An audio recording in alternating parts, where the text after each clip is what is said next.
은혜와 평강이 여러분들 가운데 넘치길 간절히 소원합니다. 우리 앞뒤 좌우에 계신 분들에게 함께 인사하겠습니다. 은혜와 평강이 넘칠지어다. 살아도 주를 위해, 죽어도 주를 위해.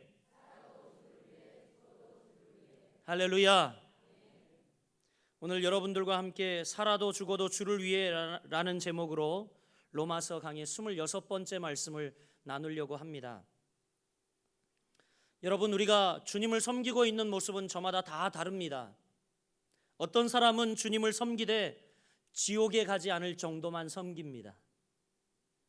또 어떤 사람은 주님이 주시는 상급을 확보할 정도로만 주님을 섬겨가지요.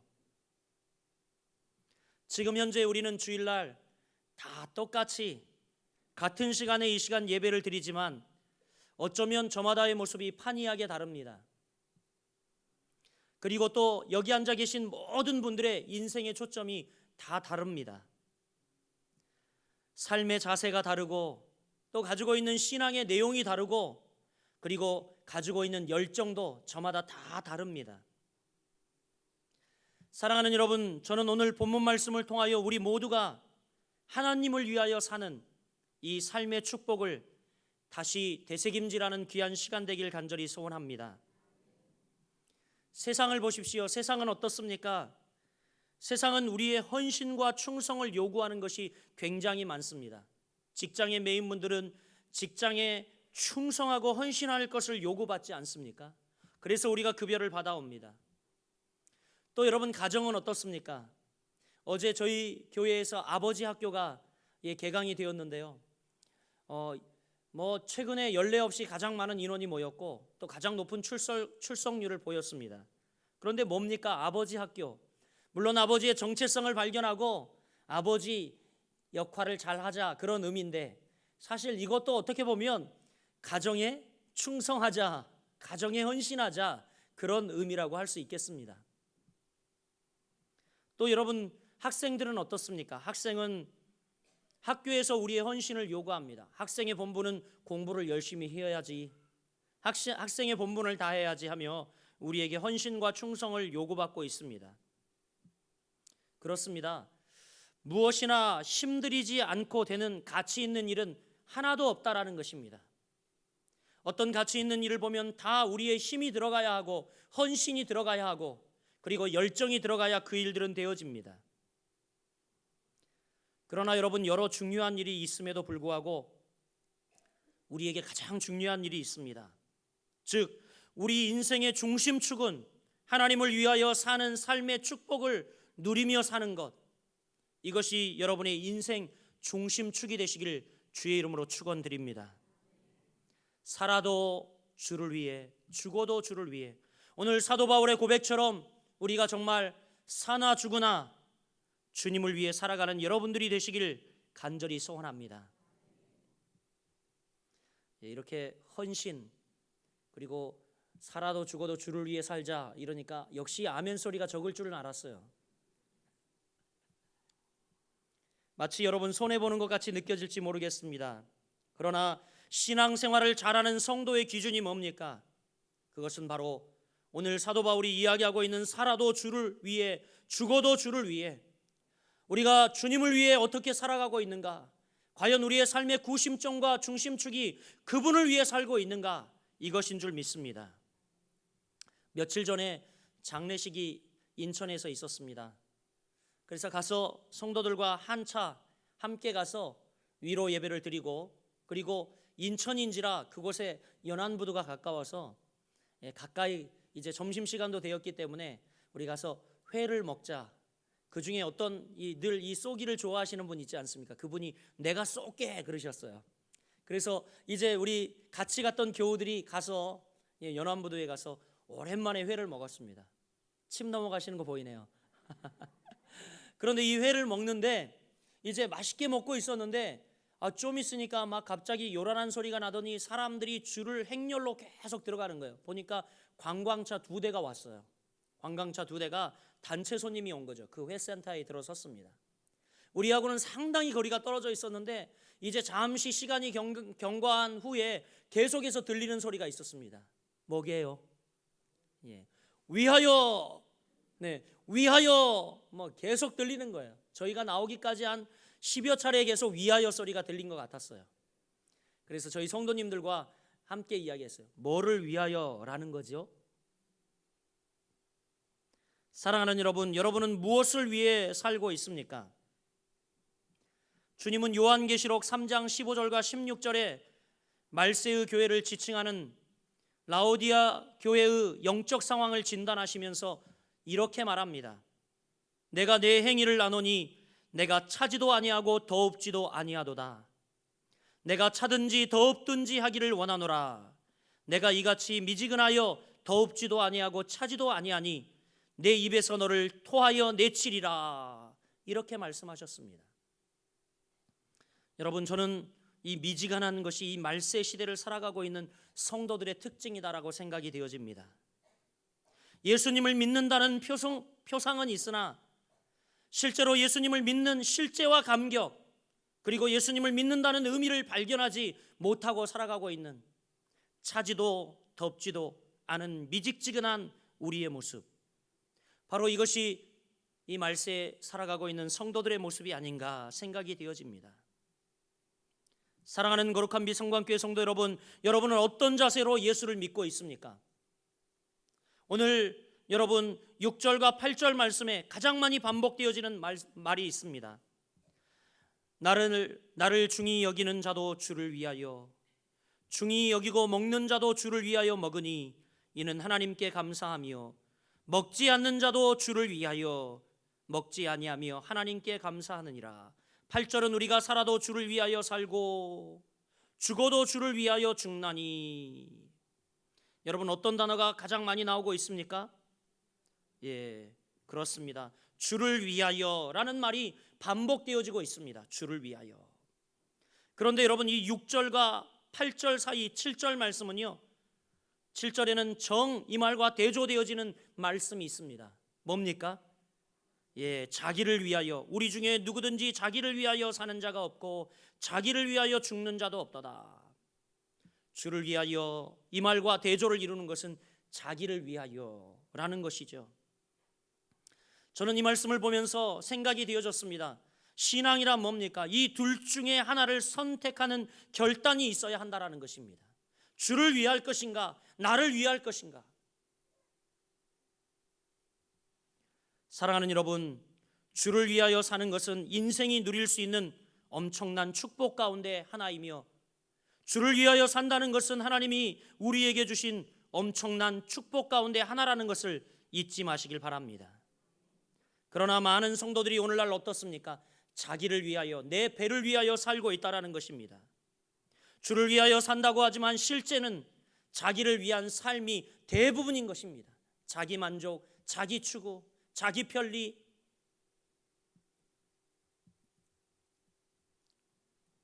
하나님께서는 우리로 주를 위하여 살게 하시려고 베푸신 은혜가 오늘 본문에 기록되어 있습니다. 우리가 주를 위해 살게 하시려고 우리에게 베푸신 은혜를 오늘 본문 가운데 기록되고 있는데, 가장 먼저는 우리를 주님이 용납하셨다는 겁니다. 3절 말씀 하반절에 이렇게 기록하고 있죠. 먹는 자는 먹지 않는 자를 없인 여기지 말고 먹지 않는 자는 먹는 자를 비판하지 말라. 이는 하나님이 그를 받으셨습니다. 이렇게 이야기를 하고 있습니다. 이는 하나님이 그를 받으셨다. 하나님께서 우리를 받으셨다, 용납하셨다라고 말씀하고 있습니다. 할렐루야. 주를 위하여 사는 축복을 주시려고 하나님께서는 우리를 무조건적으로 용납해 주셨습니다.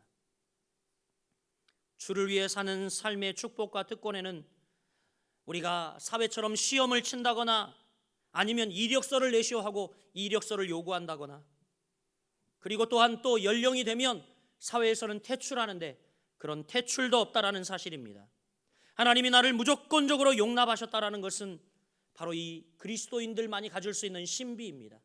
그래서 이것을 지금까지 말한 하나님의 은혜다라고밖에 이야기할 수 없습니다. 우리가 바로 하나님의 은혜로 하나님께서 우리를 받아주시는 놀라운 은혜를 경험한 자들이 되었다는 사실입니다. 할렐루야, 할렐루야. 우리 옆 사람에게 한번 축복합시다. 하나님이 당신을 용납해 주셨습니다. 아멘. 하나님께서 우리를 주를 위하여 살게 하시려고 베푸신 첫 번째 은혜가 우리를 받으신 것, 용납해 주신 것입니다. 두 번째는요, 이제 바로 우리를 위해 그리스도께서 대신 값을 치루어 주셨다는 것입니다. 9절 말씀 우리 같이 한번 여러분과 제가 읽어보길 원합니다. 시작. 이를 위하여 그리스도께서 죽었다가 다시 살아나셨으니 곧 죽은 자와 산 자의 주가 되려 하심이라. 아멘. 9절에는요, 이를 위하여 이렇게 이야기합니다. 이를 위하여, 이것이 어떤 내용일까요? 바로 8절을 그 내용으로 하고 있는데 8절에 이렇게 이야기하죠. 우리가 살아도 주를 위하여 살고 죽어도 주를 위하여 죽나니 그러므로 사나 죽으나 우리가 주의 것이로다. 우리가 누구의 것이라고요? 주의 것이로다.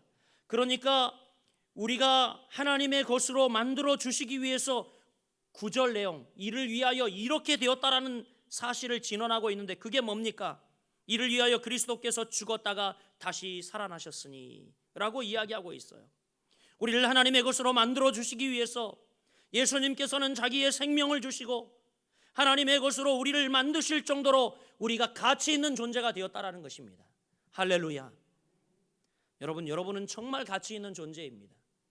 하나님의 것으로 우리를 만들어 주시기 위해서 예수 그리스도께서 여러분을 위하여 십자가에 못 박혀 죽으시고 그리고 여러분을 위해 다시 부활하셔서 우리의 여러분 죄의 문제를 해결해 주시고 사망 권세를 이기고 부활하셔서 영원 생명을 우리에게 주셨다는 사실입니다. 할렐루야. 그래서 여러분 하나님의 것으로 만들어 주시기 위해서 그 아들을 못 박으셨어요. 그래서 여러분 물건 살 때 이야기하죠. 제가 이 컵을 팔고 있는데 여러분 와서 뭐라고 이야기합니까? 제일 먼저 물어보죠. 이거 얼마짜리요? 요즘은 또 바뀌기도 했어요. 이거 중국제요? 이렇게 물어보잖아요. 그렇죠? 권사님 팔다 보니까 그러죠. 근데 여러분 이 물건을 사기 위해서 제일 먼저 뭘 물어봐요? 이게 얼마짜리입니까? 라고 물어봐요. 여러분 영혼은 얼마짜리입니까? 한번 따라해 볼게요. 예수님짜리. 우리는요 예수 그리스도 그분의 생명의 대속의 결과로 하나님의 것이 되었어요. 예수님 자신을 다 내어주심으로 말미암아. 따라서 여러분 우리는 예수 그리스도 그분의 생명의 값을 치른 그분이 우리 대신 속전을 치러주셔서 자유하게 된 종이 되었다라는 사실입니다. 그래서 여러분 우리의 가치는요 예수님짜리예요. 예수님께서 자기 생명을 주시고 하나님의 것으로 우리를 만드실 정도로 가치 있는 존재가 바로 여러분이 되었다라는 사실입니다. 세상 사람들은 우리를 어떻게 볼지 모르겠지만 주님은 우리를 그렇게 자신의 아들을 핏값으로 내어주시고 생명을 치루어 우리의 생명을 산 그렇게 가치 있는 존재로 보아주신다는 사실입니다. 할렐루야. 이제 여러분 소유권이 이전이 되었습니다. 여러분은 이제 내 생각대로 살아서는 안 됩니다. 나를 위하여 갈보리 언덕에 오르시고 십자가에서 살을 찢으시고 물과 피를 다 쏟으셔서 우리의 구원을 다 이루었다 선포하신 이제 그 주님을 위하여 우리가 살아가야 할 줄 믿습니다. 여러분 이렇게 하나님께서는 우리를 주를 위하여 살게 하시려고 베푸신 은혜가 하나님이 우리를 용납하여 주셨을 뿐만이 아니라 그 아들 예수 그리스도를 대신하여 우리의 죄값을 다 치루어 주셨다는 사실입니다. 마지막으로 여러분 오늘 본문은 우리에게 이제 주를 위해 살게 하시려고 우리에게 베푸신 은혜가 있는데 그것은 우리가 다 하나님의 심판대 앞에 서야 함을 말씀해 주고 있습니다. 10절 말씀이죠. 내가 어찌하여 내 형제를 비판하느냐 어찌하여 내 형제를 업신 여기느냐 우리가 다 하나님의 심판대 앞에 서리라. 할렐루야. 여기서 우리가 다 심판대 앞에 하나님의 심판대 앞에 서리라 그랬는데 우리가라는 것은 뭡니까?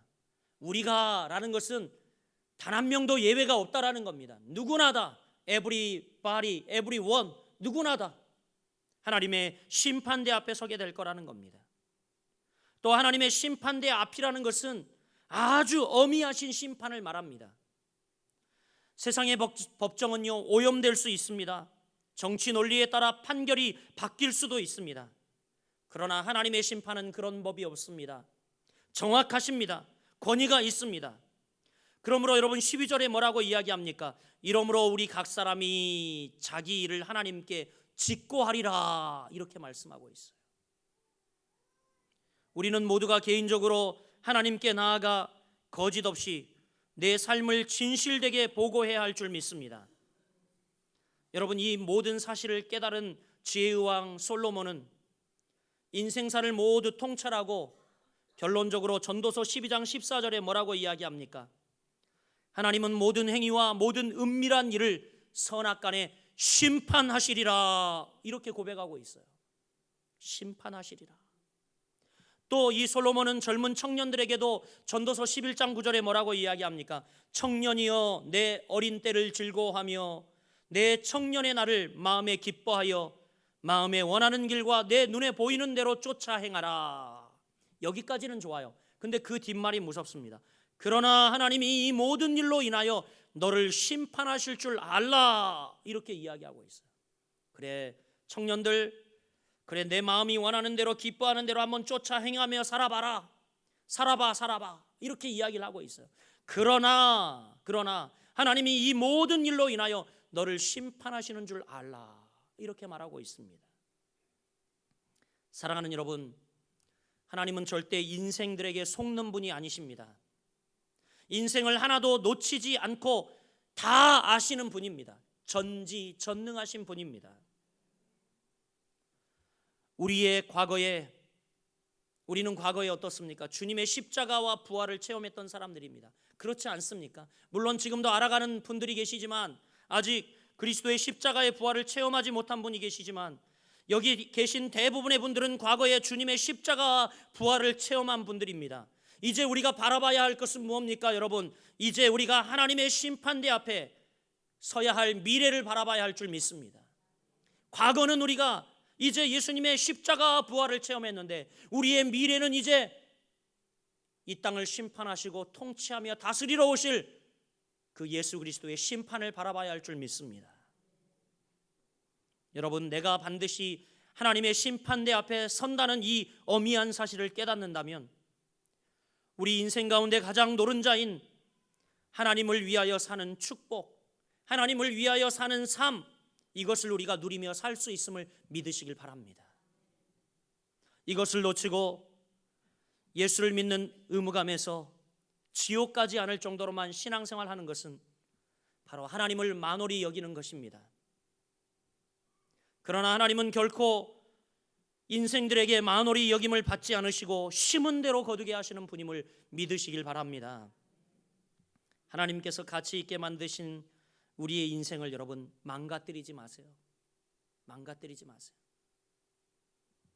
우리 옆 사람에게 한번 이렇게 경고합시다. 우리 인생을 망가뜨리지 맙시다. 영광 위에 삽시다. 주님 위에 삽시다. 아멘. 하나님께서 가장 아름답게 여러분을 만드셨습니다. 우리는 그 하나님의 법칙에 순종하며 살 때가요, 가장 아름다운 삶을 사는 것입니다. 당시 오늘 본문 보면 로마 교회는 서로 비판하는 문제가 심각했습니다. 1절 말씀에 보아도 여러분 나와 있죠. 믿음이 연약한 자를 너희가 받되 그의 의견을 비판하지 말라, 이렇게 이야기하고 있습니다. 뿐만이 아니라 4절 말씀을 보십시오. 남의 하인을 비판하는 너는 누구냐? 그가 서 있는 것이나 넘어지는 것이 자기 주인에게 있음에 그가 세움을 받으리니 이는 그를 세우시는 권능이 주께 있음이라, 이렇게 말하고 있습니다. 무엇을 보여줍니까? 이 당시 로마 교회가 서로 비판하는 아주 나쁜 그런 문제가 있었다라는 것입니다. 여러분, 서로 비판하다가 주를 위해 사는 축복을 놓쳐버리는 이 비극이 그들에게 있었다는 것입니다. 자기 눈에 있는 들보는 보지 못하고 남의 있는 티끌을 보며 비판을 가해요. 비판하다가 하나님이 우리에게 주시는 축복을 놓쳐버려요. 교회가 어쩌느니, 신학이 어쩌느니, 저 사람이 어쩌느니. 여러분, 우리가 하나님 앞에 주의 영광을 위해 살아가는 것이 중요한데 그것에 초점을 맞추지 못하고 남을 비판하는 데만 우리가 초점을 맞춥니다. 그러다가 주를 위하여 사는 축복을 놓쳐버리는 비극이 있었습니다. 우리도 남을 비판하다가 이 축복을 놓쳐버릴 수 있습니다. 내 마음에 들지 않고 내 눈에 거슬리는 성도들 때문에 주님을 열심히 섬기는 것을 유보하는 사람들을 봅니다. 내 마음에 들지 않는다고, 내 눈에 거슬리는 성도가 있다고 주 앞에 우리가 열심을 내고 헌신하는 것을 유보를 합니다. 또 어떤 스타일이 있냐면 열등의식 때문에 헌신을 유보하는 자들도 있습니다. 겉으로는 겸손한데 속에는요 열등의식이 가득 차 있습니다. 그러나 겸손을 가장한 열등의식은 그 마음 속에는 우월의식과 뿌리를 같이 합니다. 사랑하는 성도 여러분, 이 시간 당부합니다. 사람 때문에 시험 들지 마시길 주의 이름으로 축복합니다. 4절 하반절 말씀에 뭐라고 이야기합니까? 사람을 세우시는 분은 하나님이라고 말씀하고 있습니다. 그를 세우시는 권능이 주께 있음이라 이렇게 이야기합니다. 하인이든 남의 하인이든 주인이든 비판하지 말라는 겁니다. 그를 세우는 것은 바로 권능이 주께 있다라고 말씀하고 있습니다. 사랑하는 여러분, 여러분에게 사람 때문에 힘든 일이 있습니까? 여러분 눈에 거슬리는 사람이 있습니까?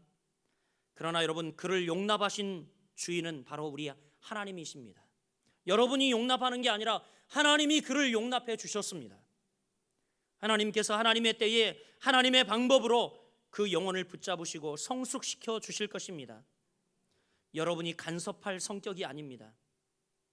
그 영혼의 주인이신 하나님께서 훈련시키고 성숙시키고 있게 하실 것입니다. 그러므로 여러분, 다른 사람의 영혼의 짐을 내가 억지로 짊어져 시험 들지 말고 하나님께 맡기는 여러분 되시길 바랍니다. 물론 사랑의 권면이나 중보기도는 분명히 구분이 되는 이야기입니다. 또 오해하지 말고 들으시길 바랍니다. 또 이런 분들이 있습니다. 환경을 탓하다가 하나님이 우리에게 주시는 축복을 놓쳐버리는 분들도 있어요. 환경을 탓합니다. 환경을 핑계해요. 환경이 좋으면 좋은 대로, 나쁘면 나쁜 대로 핑계거리가 있습니다. 환경이 나쁘면 목사님 좀 환경이 좋아지면 제가 주께 더 헌신하겠습니다. 어떤 이는 환경이 너무 좋아 도저히 교회에 나올 수 없어요. 매주일 골프장에 가야 합니다. 그런 분도 있습니다. 어떤 분은 예수 믿는 방식 때문에 시험 듭니다. 스타일이 다른데 다른 사람이 자기 방식대로 예수를 믿지 않는다고 실족하여 헌신의 자리를 떠납니다. 자기 방식대로만 해야 돼요. 자신의 방식대로만. 예수 믿는 방법이 서로 다르다고 시험에 듭니다. 그래서 나에게 맞는 스타일, 나에게 맞는 교회, 나에게 맞는 그런 하나님을 찾아가지요.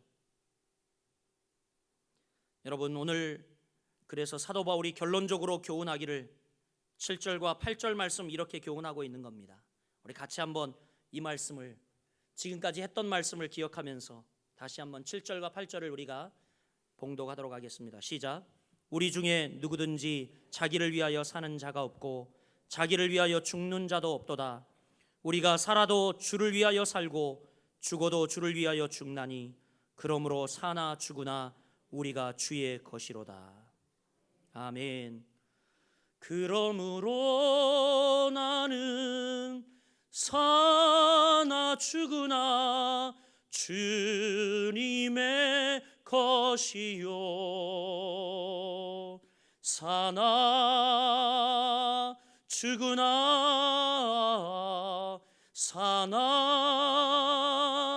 죽으나 날 위해 피 흘리신 내 주님의 은혜라. 할렐루야. 여러분, 사나 죽으나 주를 위해 사는 여러분들이 되시길 간절히 소원합니다. 먹고 마시는 것, 이것이 천국의 중심 주제가 아닙니다. 세상은 지금 먹고 마시는 것이 마치 천국의 중심 주제인 듯 이야기합니다. 여러분, 이런 지엽적인 문제 때문에 인생의 본질을 놓쳐버리면 가장 어리석은 일입니다. 이런 스타일 저런 스타일, 자기 스타일을 고집하며 정말 중요한 천국의 중심 주제는 놓쳐버리면 여러분 안 됩니다. 천국의 중심 주제가 여러분 무엇이라고 이야기합니까? 여러분, 분명히 우리에게 오늘 본문에 포함되지 않았지만 다음 주에 볼 말씀이지만 17절에 이렇게 이야기합니다. 하나님의 나라는 먹는 것과 마시는 것이 아니요 오직 성령 안에 있는 의와 평강과 희락이니라. 할렐루야, 할렐루야. 먹고 마시는 것이 천국의 중심 주제가 아님을 이야기합니다. 이제 여러분 말씀을 맺으려고 합니다. 사랑하는 거룩한 빛 성광교회 성도 여러분, 여러분 모두를 하나님께서 가치 있게 하시고 또 여러분을 받으시고 여러분을 위해 예수님이 십자가를 지시고 반드시 때가 되면 분명히 하나님의 심판대 앞에 우리가 서야 할 것을 생각하며 이제 여러분의 남은 날들을 어떻게 사시렵니까? 오늘 사도 바울의 고백처럼 이제 여러분의 남은 날을 사나 죽으나 주를 위하여 사는 여러분들이 되시길 주의 이름으로 간절히 축원드립니다. 이제 시작된 한 주간, 여러분 이 한 주간도 오직 여러분이 구하는 것이 하나님의 영광, 하나님을 위하여 사는 것이 되기를 주님의 이름으로 간절히 축원드립니다. 기도하겠습니다.